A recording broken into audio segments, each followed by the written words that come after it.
Good morning, students. Today we are going to start lecture 2 of chapter 6 for class 11 CBSE and RBSE English medium. Okay.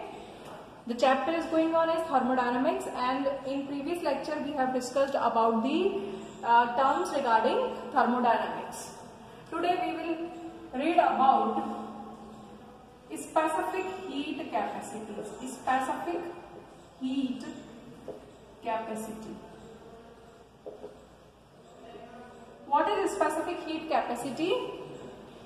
It is represented by small c. Okay, and it is m upon, it is q upon m del t. Okay, specific heat capacity. क्या है specific heat capacity? Amount of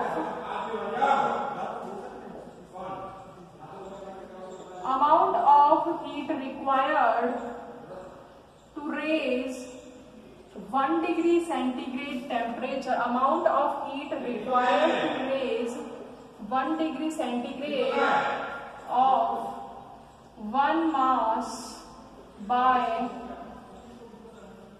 required to raise temperature of unit mass by 1 degree centigrade.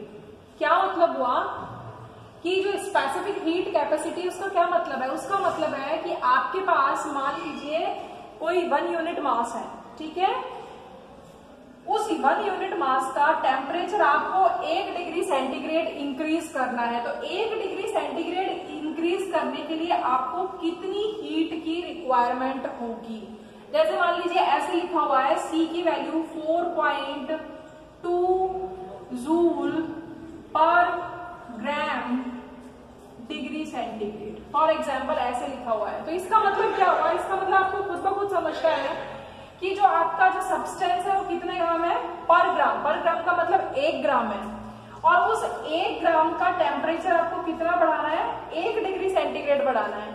तो per unit mass का temperature आपको 1 degree centigrade increase करना है। तो इसके लिए आपको कितनी हीट देनी पड़ेगी? उस सब्सटेंस को 4.2 जूल देनी पड़ेगी।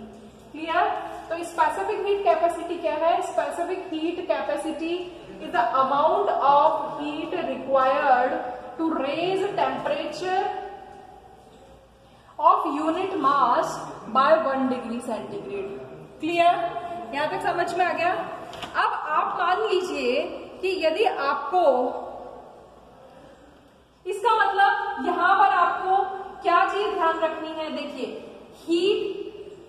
heat given to the system, heat given to the system or heat given by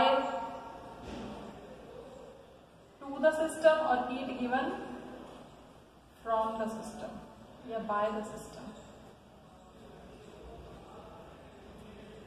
देखो, इन थर्मोडायनामिक्स हमें क्या चीज क्लियर करनी है कि हमारे पास यहाँ पर बहुत सारे प्रोसेस होंगे, तो उस प्रोसेस में हमको ये समझना है कि हमें साइन कौन सा लेना है। सबसे पहले आपको स्पेसिफिक हीट कैपेसिटी समझ में आ गई कि 1 ग्राम सब्सटेंस है, उसका टेम्परेचर यदि आपको 1 डिग्री बढ़ाना है तो कितनी हीट की जरूरत होगी? टेम्परेचर कैसे बढ़ेगा? मतलब टेम्परेचर बढ़ाने के लिए आपको उसको हीट देनी पड़ेगी, गर्म करना पड़ेगा, तो आप उसको कितना हीट देंगे? ठीक है। अब heat given to the system, यदि आप सिस्टम को हीट दे रहे हैं, heat given to the system, ठीक है, तो यदि आप सिस्टम को हीट दे रहे तो सिस्टम की हीट क्या होती जा रही है? इंक्रीज होती जा रही है। तो कैसा सिग्नेचर लगेगा, कैसा साइन लगेगा? पॉजिटिव लगेगा। And if heat given by the system, यदि सिस्टम ने दी है तो सिस्टम की एनर्जी जो है वो क्या हो गई? कम हो गई। समझ में आ रहा है? क्योंकि हीट क्या है? Heat is the form of energy. Okay, clear? अब ये तो है स्पेसिफिक हीट कैपेसिटी, लेकिन हमारे कोर्स में स्पेसिफिक हीट कैपेसिटी नहीं है, हमारे कोर्स में है molar specific heat capacity, molar specific heat capacity. इसको हम किससे बताते हैं? इसको हम कैपिटल सी से बताते हैं। There is a difference, it is small C and it is capital C. molar specific heat capacity. What is the definition of this? कि amount of heat required to raise temperature of 1 mole substance by 1 degree centigrade. Clear? यहां पर भी आपका same ही है, unit mass substance ही होगा। देखो क्या कह रहे हैं, amount of heat required to raise temperature of 1 mole substance by 1 degree centigrade, कि आपको 1 मोल सब्सटेंस दिया हुआ है और उसका टेम्परेचर आपको कितना बढ़ाना है, 1 डिग्री सेंटीग्रेड बढ़ाना है। तो उसके लिए आपको कितनी हीट की रिक्वायरमेंट होगी? तो what is the difference between specific heat capacity and molar specific heat capacity? यहां पर आपने सब्सटेंस यूनिट मास लिया है, यहां पर आपने सब्सटेंस 1 मोल लिया है। इसको आप ऐसे क्लियर कर लीजिए जिससे कि आपका जो डाउट है, 1 unit mass substance by 1 degree centigrade. ठीक है, तो इसको आप कैसे बताएंगे? इसको आप लिखेंगे capital C equals to Q upon NC N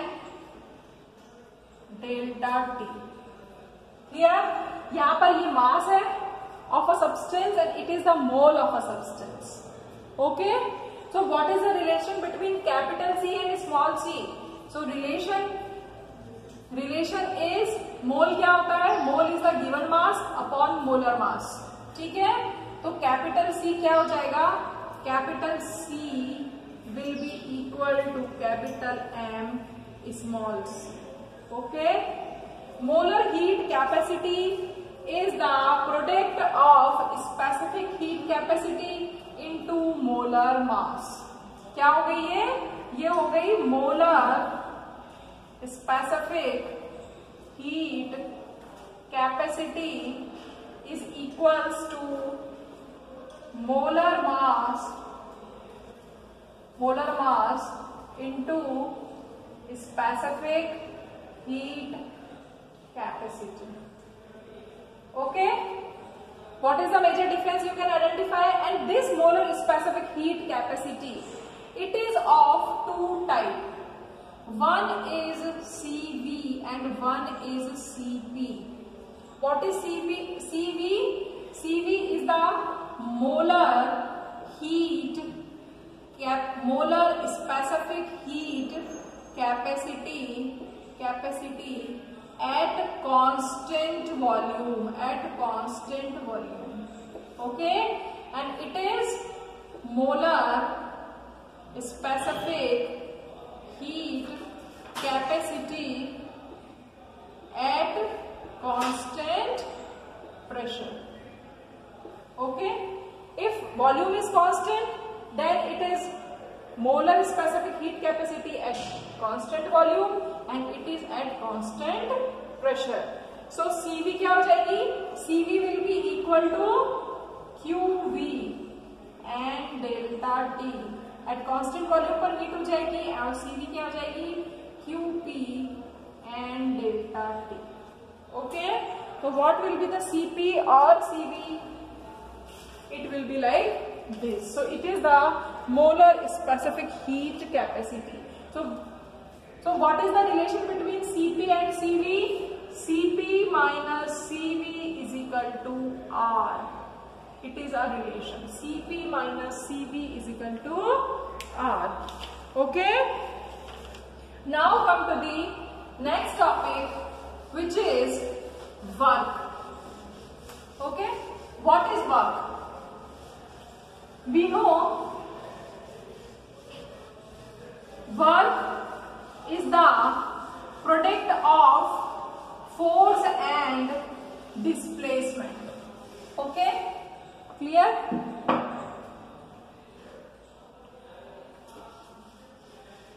What is work? We can explain work. Work in thermodynamics. Okay? what is work? Work is, we can say,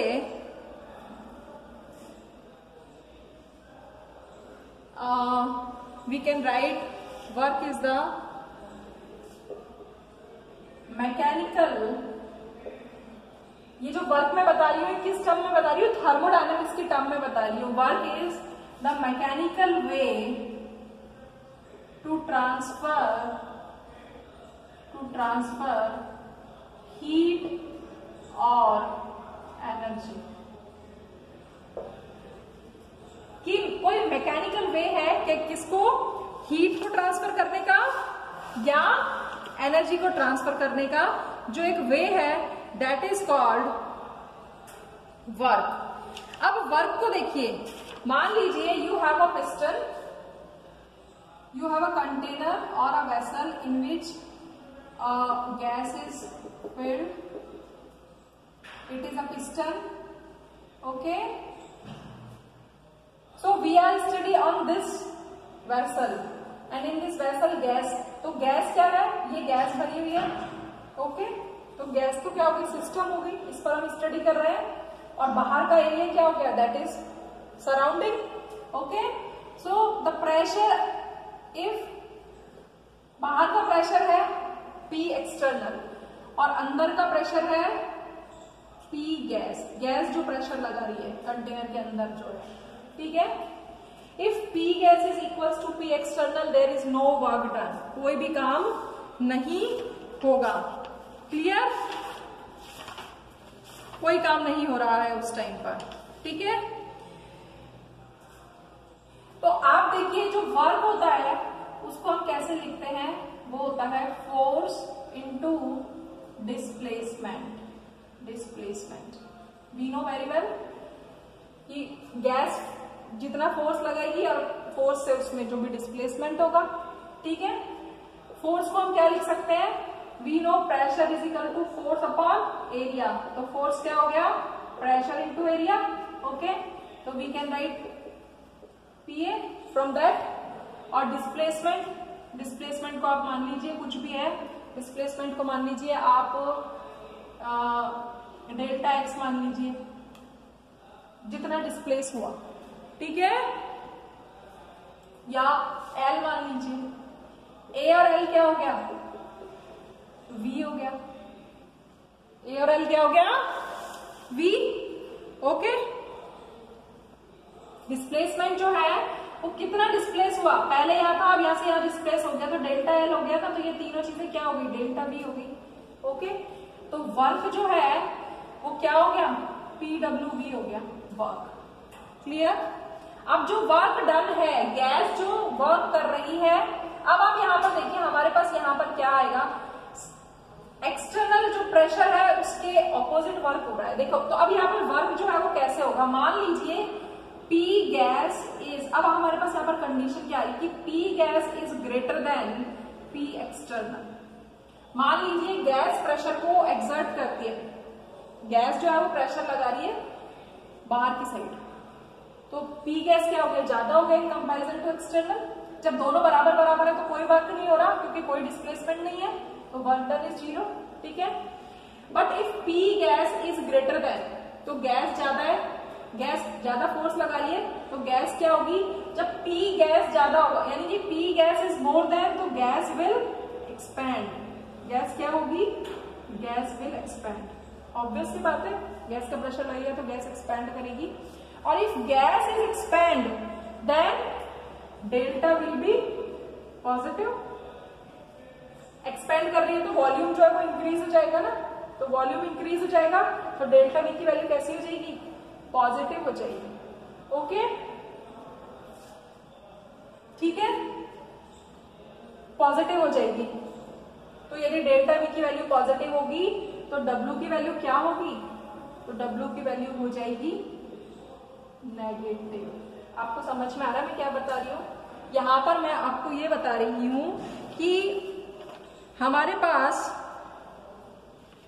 gas के ऊपर लगने वाला pressure, the pressure exerted on gas और the pressure exerted by gas, work depends on that. Work कितना होगा ये किस बात पर डिपेंड करेगा कि हमें वो इस फॉर्मूले से निकालना होगा। ठीक है, यदि मान लीजिए गैस का प्रेशर ज्यादा है, ठीक है, थोड़ा सा ज्यादा है भले, ठीक है, तो गैस क्या होगी, एक्सपेंड होगी, और यदि गैस एक्सपेंड होगी तो वॉल्यूम इंक्रीज होगा, और यदि वॉल्यूम इंक्रीज होगा तो डेल्टा वी की वैल्यू यदि पॉजिटिव है तो प्लस माइनस माइनस, तो वर्क कैसा हो गया, नेगेटिव हो गया। Okay, clear? यानी इसका मतलब क्या हुआ, इसका मतलब work done on the system, work done on the system, on the system. ये जो गैस है ये क्या है, it is a system, gas क्या है, सिस्टम ही तो है। तो वर्क माइनस का मतलब work done on the system, system पर काम किया गया है यहाँ पर। ठीक है, clear? W will be negative. मान लीजिए if external pressure is greater than, external pressure is greater than, अब की बार क्या हुआ, एक्सटर्नल प्रेशर इज मोर, तो गैस विल बी कंप्रेस और contract, gas will be contract, सिकुड़ेगी, और if gas is contract then delta will be minus, और if delta will be minus then minus minus become plus. Okay, clear? तो work done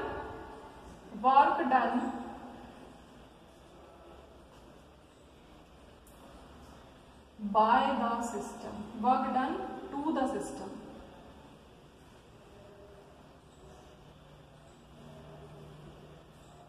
work done by the system, by the system।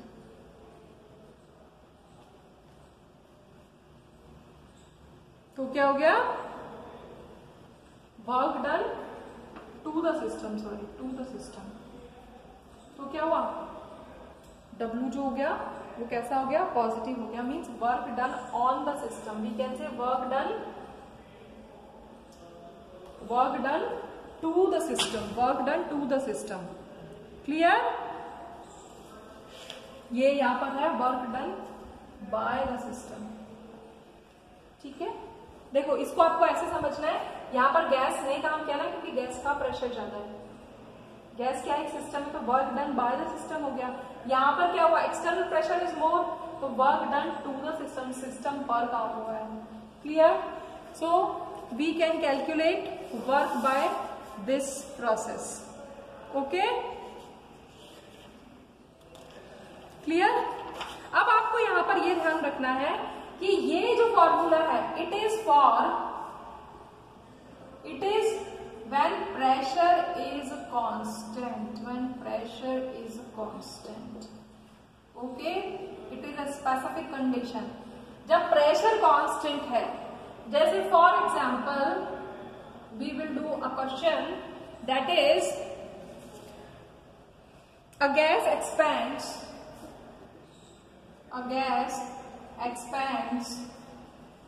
from A to B, a gas expands from A to B,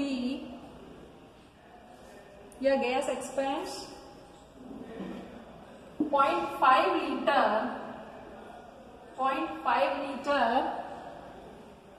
against external pressure, भाई यहां पे जो work हो रहा है वो जो भी आपका एक्सटर्नल प्रेशर है उसके अगेंस्ट गैस ही तो काम कर रही है, तो गैस काम कर रही है, गैस पर काम हो रहा है। ठीक है, एक गैस एक्सपेंड्स इतना against external pressure, okay, of 1 atmosphere, calculate W। आपको वर्क को कैलकुलेट करना है, कितना वर्क डन हुआ है। यदि एक गैस एक्सपैंड होती है तो एक गैस एक्सपैंड हो रही है, फॉर्मूला क्या लगाएंगे, W is equal to minus P external delta V. Okay, यहां पर वो क्या कर रहा है, एक गैस एक्सपैंड हुई है, कितना 0.5 लीटर, तो वॉल्यूम चेंज कितना हो गया 0.5 litre against external pressure of 1 atmosphere. Pressure कितना दे रखा है 1। ठीक है, हमेशा साइन माइनस आई, ये जरूरी नहीं है, यू हैव टू सी कि गैस एक्सपैंड हो रही है कि कॉन्ट्रैक्ट हो रही है। यदि गैस एक्सपैंड होगी तो work will always be negative, तो यहाँ पर गैस एक्सपैंड हो रही है तो वर्क नेगेटिव ही रहेगा, क्योंकि ये यदि एक्सपैंड हुई है तो वॉल्यूम प्लस हुआ है, वॉल्यूम प्लस हुआ है तो वर्क कैसा हो गया, नेगेटिव हो गया। तो आंसर आपका आ गया 0.5। ठीक है, अब आप देखो यूनिट कितनी हो गई, atmosphere litre. Clear, atmosphere litre. और 1 एटमॉस्फेयर लीटर कितने के इक्वल होता है, 1 atmosphere litre is equals to 101.3 joule. ठीक है, तो इसको आप जूल में कन्वर्ट कर सकते हो। क्लियर, यहां तक समझ में आ गया। But if pressure is changing, ये तो कब फॉर्मूला लगेगा, when pressure is constant. But if pressure is variable, if pressure is variable, यदि प्रेशर, तो ये पहली कंडीशन है कि प्रेशर कांस्टेंट है तो ये फॉर्मूला लगेगा। If pressure is variable, in that case work will B P V1 V2 dV, P external, okay, minus P। Clear, यदि आपका प्रेशर वेरिएबल है तो ये फॉर्मूला लगेगा। सो it is the second formula. ठीक है, प्रेशर कांस्टेंट है तो कांस्टेंट बाहर आ जाएगा और डेल्टा V की आप लिमिट लगा लेंगे V1 से V2, वॉल्यूम जितना भी चेंज हो रहा है तो ये आप देखो वही हो जाएगा माइनस P एक्सटर्नल, V को करेंगे V1 V2, लिमिट लगाइए आपने minus P external V2 minus V1, तो क्या हो गया minus P external delta V हो गया। ठीक है, क्लियर।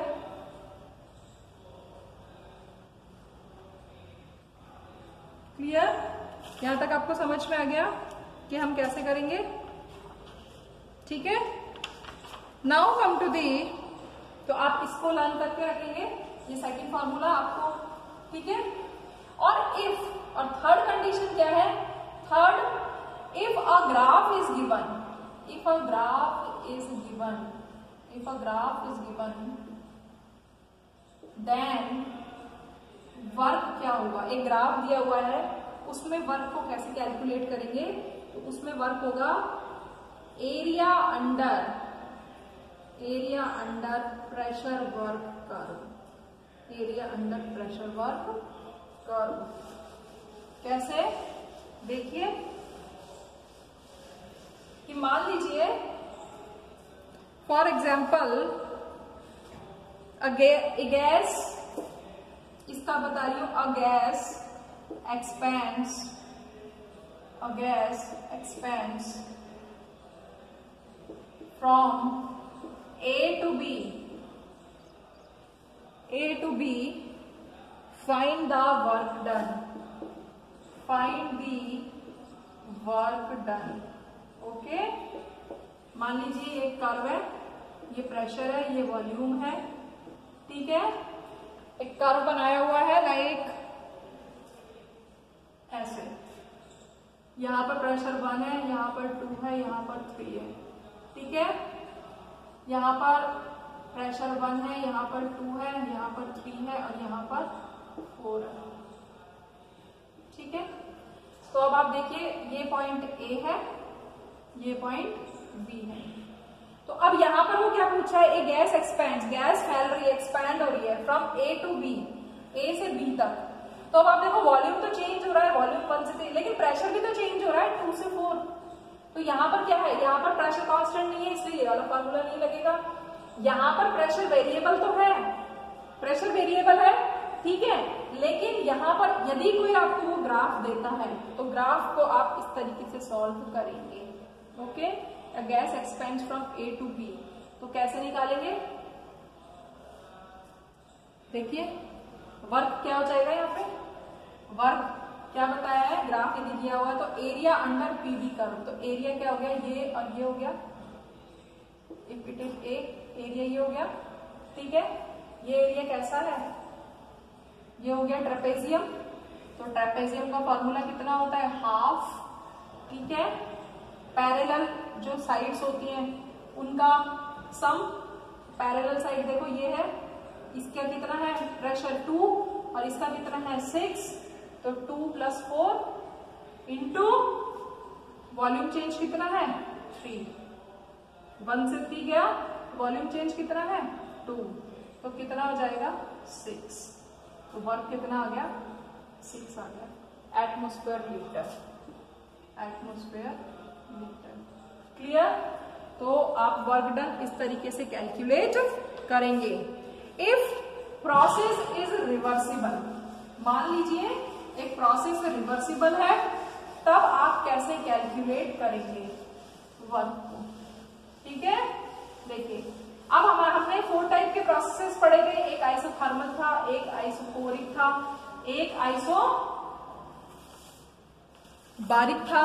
ठीक है, अब मान लीजिए वर्क डन आपको देखना है, वर्क डन किसमें, मान लीजिए प्रोसेस कैसा है आइसोकोरिक। आइसोकोरिक का मतलब delta V is 0, if delta V is 0 then work will be 0। Clear? ठीक है, यदि प्रोसेस कैसा है आइसोबारिक है, आइसोबारिक, आइसोबारिक का मतलब डेल्टा P इज 0। ठीक है, मतलब डेल्टा V आप ऐसे मान सकते हो, यहां पर डेल्टा V 0 होगा, यहां पर आइसोबारिक का मतलब pressure is constant, pressure is constant.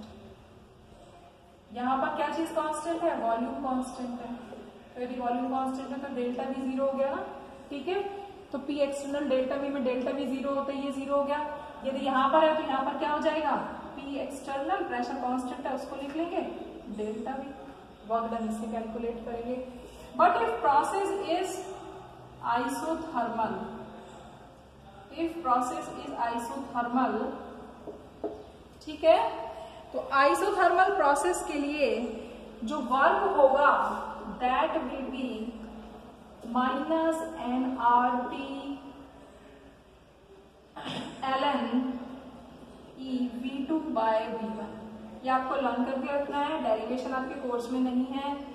यहाँ पर जो लॉग है वो E की बेस है, इसको जब हम 10 की बेस पर बनाएंगे तो ये हो जाएगा nRT log 10 V2/V1। ठीक है, क्लियर? क्लियर? देखो यहां पर इसको हम, इसका जो डेरिवेशन है वो हम निकाल सकते हैं, बट डेरिवेशन आपके कोई ऐसा कोर्स में नहीं है, इसलिए आपको सीधा यही चीज लर्न करके रखनी है V2/V1। और आपको पता है बॉयल्स लॉ आपने पढ़ा है P1V1 = P2V2, तो V2/V1 किसके बराबर होगा, P1/P2 के। By putting this value we can also, यदि वो आपको वॉल्यूम चेंज नहीं देता है तो nRT log P1/P2। ओके, तो ये जो वर्क आपको बताया है मैंने, ये आइसोथर्मल में, और आइसोथर्मल में भी कौन सा प्रोसेस है, ये रिवर्सिबल प्रोसेस है। ओके, आइसोथर्मल रिवर्सिबल प्रोसेस में जो वर्क होगा वो ये होगा ऑलवेज। ठीक है, क्लियर? आइसोथर्मल रिवर्सिबल एक्सपेंशन की बात की है मैंने, एक्सपेंशन, तो ये आपको ध्यान रख के रखना है। आइसोथर्मल रिवर्सिबल एक्सपेंशन में वर्क का फॉर्मूला क्या होगा। और यदि मान लीजिए कैसा होता, यदि फ्री एक्सपेंशन होता, मतलब अब आप ऐसा मान के चलिए, अब इरिवर्सिबल की बात कर रही हूं मैं, आइसोथर्मल में ही इरिवर्सिबल एक्सपेंशन की बात कर रही हूं। ठीक है, इरिवर्सिबल एक्सपेंशन। क्लियर? या पहले आप रिवर्सिबल की देखो, आइसोथर्मल रिवर्सिबल एक्सपेंशन बताया है। ठीक है, अब इरिवर्सिबल है, आइसोथर्मल इरिवर्सिबल एक्सपेंशन। अभी तो रिवर्सिबल था, रिवर्सिबल प्रोसेस का मतलब कोई भी प्रोसेस हो रहा है इसमें हम थोड़ा सा इनफाइनिटेसिमल चेंज कर रहे हैं, बहुत हल्का सा चेंज कर रहे हैं, तो उससे कोई फर्क नहीं पड़ रहा है। लेकिन यदि हम इरिवर्सिबल करेंगे, इरिवर्सिबल का मतलब हम बहुत ज्यादा चेंज करेंगे, तो ये देखो क्या होता है, एक तो फ्री एक्सपेंशन होता है। फ्री का मतलब कि हम कोई भी चेंज कहाँ कर रहे हैं, वैक्यूम में कर रहे हैं, वैक्यूम में कर रहे हैं, ठीक है।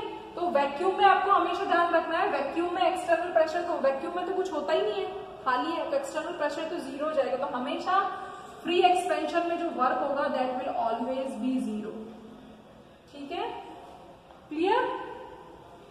लेकिन यदि फ्री एक्सपेंशन नहीं है तो दूसरे केस में वर्क क्या होगा, सेम वही होगा, पी एक्सटर्नल डेल्टा वी। मतलब आपको ये तो लर्न करना नहीं है, सिर्फ आपको फ्री एक्सपेंशन में वर्क डन जीरो होगा और रिवर्सिबल एक्सपेंशन में वर्क क्या होगा, -2.303 nRT log 10 V2/V1 होगा, ठीक है। और नॉर्मल वर्क का फॉर्मूला क्या है, नॉर्मल वर्क का फॉर्मूला है P एक्सटर्नल माइनस V1/V2, ये, ठीक है। ये 3 फॉर्मूले हैं जिनसे हम वर्क को कैलकुलेट करेंगे, ठीक है। तो आज के चैप्टर में we have discussed about work and molar specific heat capacity. Thank you.